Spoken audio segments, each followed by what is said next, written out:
Good morning, dear students. This is Dr. Lata, Assistant Professor, Department of Physics. In today's class, you are going to learn about fundamentals of quantum mechanics. Now, on the slide, you are able to see new materials, that is, advanced materials. Yes, there has been a tremendous advancement in all spheres of science and technology in the past few decades, and in particular, those fields like computers, communications, and aerospace all require newer and newer materials for their development. And thus when we want to select a material for the particular application, and it is very much essential to study the properties of the materials. Now the properties of those materials can be very well explained or very well explored or very well revealed by knowing about the free electrons, that is, by knowing about the movement of free electrons, their behavior of free electrons, putting together as a tunneling effect, their energy distribution of free electrons, and then energy level of free electrons. So all these terms, by knowing all these terms, you can very well easily explore the properties and behavior of advanced materials. Now, for your understanding, free electrons are nothing but valence electrons which are ready to knock out when you give even a small amount of external energy. So, putting together the tunneling effect, energy distribution, energy level will give the idea about quantum physics. So, now broadly speaking, free electron theory, that is the theory which explains the behavior of free electrons, was developed in three stages. Now what you see on the slide is a stage 1, that's called as a very old stage, which is classical free electron theory. Now the classical free electron theory that treats the electrons as an electron gas. This model was developed by Drude, and now you can see the animated picture of free electrons, the movement of free electrons here. And these electrons are very free and they move like the molecules of the gas, and hence in this theory valence electrons or the free electrons are called as a electron gas. Okay, now we are moving into stage 2, which is called as a quantum free electron theory. This theory was developed by Sommerfeld, and here the electron is treated as a wave as well as a particle. And now moreover, this electron, in this theory the electron is supposed to move in a constant potential. Okay, so in the visualization effect you are seeing an electron is being treated as a wave, that is a wave nature of electron, you can see very clearly. The third stage is nothing but zone theory. It was developed by the scientist Bloch, and here the electron is supposed to move only in a periodic potential. Now stage 2 and stage 3, they are very much responsible for the development of advanced electronics. Okay, now as our syllabus is confined, we are moving into only the quantum free electron theory, which is based upon the quantum concepts. So now we'll be learning about some of the important quantum concepts which are used to explain many of the physical phenomena in the atomic scale. The first and the foremost is nothing but radiation. I can say it as an electromagnetic wave or the radiation, or simply I can call it as a light. Okay, so this light consists of small packets of discrete energy. So here I am mentioning discrete, meaning it is not continuous, it is discrete. Okay, discrete energy, and this discrete energy is called as a quanta, and this quantas, they contain the energy as a photons. So light particles carries energy called as a photons in the order E is equal to h nu. Okay, so that is the first point. Radiation consists of small packets of energy called as a quanta in the terms of E is equal to h nu. Now here comes this second point, very important point.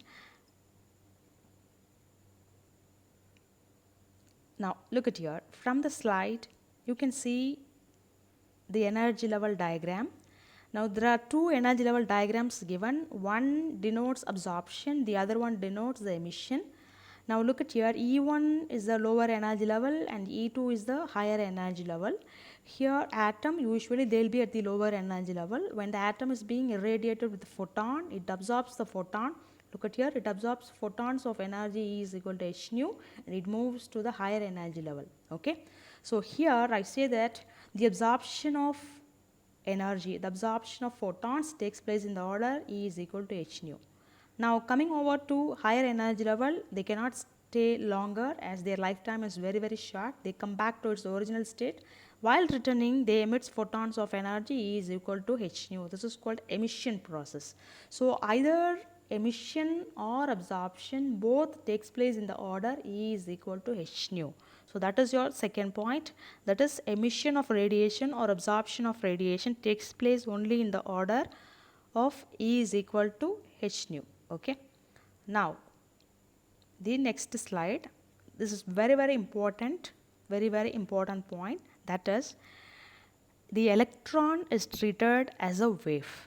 See what I am saying, mind the words, electron is treated as a wave. That is, this quantum concept is saying entire universe, that is I am treated as a wave, you are treated as a wave, the book is treated as a wave. Entire universe is composed of radiations. Radiations consist of atoms and molecules, and those atoms and molecules are treated as a wave. And now in addition to that, they also shows the particle nature, which is called as a wave particle duality. So it shows both wave and particle dual nature. So now look at here, the picture shows that the particle nature as well as the wave nature. Okay. So at a time it shows only one nature, either it can be a particle or it can be a wave. It cannot show both nature at a time. If you happen to measure that, that will end in an error, that is called as a Heisenberg's uncertainty principle. So now as of now, just understand that electron can behave as a, can exhibit dual nature, one as a wave and the other one as a particle.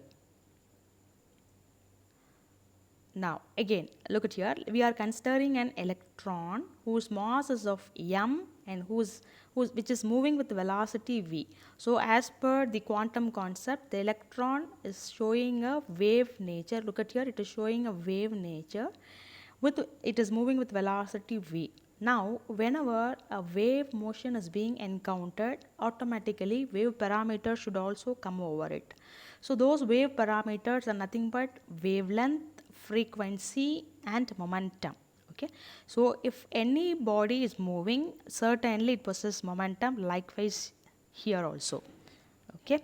So now here coming to the matter waves, look at here, the matter is nothing but atoms and molecules, or either I can call it as electrons, or it can be protons, or it can be neutrons, any particle in an atomic scale. Those particles are treated as a wave, and when it is treated as a wave is being associated with them.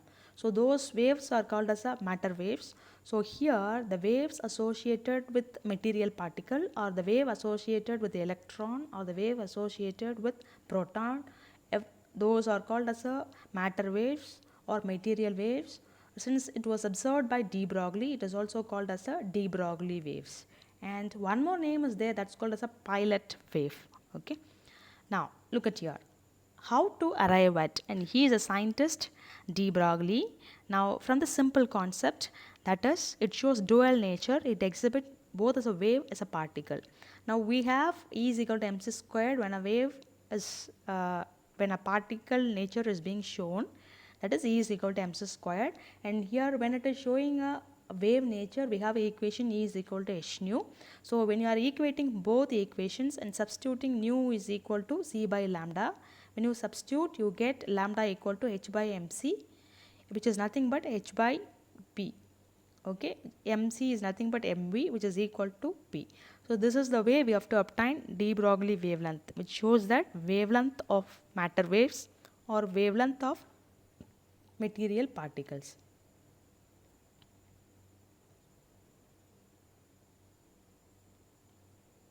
Now as we have derived, look at here, as we have derived wavelength of electron, we can also derive the equation for those matter waves. Okay, and that was given by the great scientist Schrodinger. Please remember his name, Schrodinger. Like classical mechanics, we have Newton's first law, second law, and third law, which is a basic and fundamental equation to state the law of motion of any particle, right? Any object. Likewise, the Schrodinger wave equation, it's a fundamental expression in quantum mechanics. Okay, and it is used to explain every physical observation in the atomic scale. Now let's look at here. This is a electron. Imagine that he is an electron and he can move like a wave nature. Now as he is moving, for example, at t is equal to 1 second, he may be at this position, which is given by x1. At t is equal to 2 second, he may be at this position, that is given by x2. Okay, so position, the variation of position with respect to time. Okay, the variation of position with respect to time is called as a psi, which is a wave function, that is a function of a wave, right? The Schrodinger wave equation involves psi, which is a function of position and time. Now coming to Schrodinger wave equation, there are two types of Schrodinger wave equation. One is Schrodinger time independent and time dependent. What I have quoted here is a time independent equation. So it can be read as d squared psi by dx squared plus 8 pi squared m by h squared into e minus v into psi is equal to 0. Psi is a wave function, as I told you. Psi depends upon the position. Psi depends upon the position x comma t, the position of a particle at particular time, and x is the position, m is the mass of the particle, and h is the Planck's constant, E is the total energy, and V is the potential energy. Okay. Now,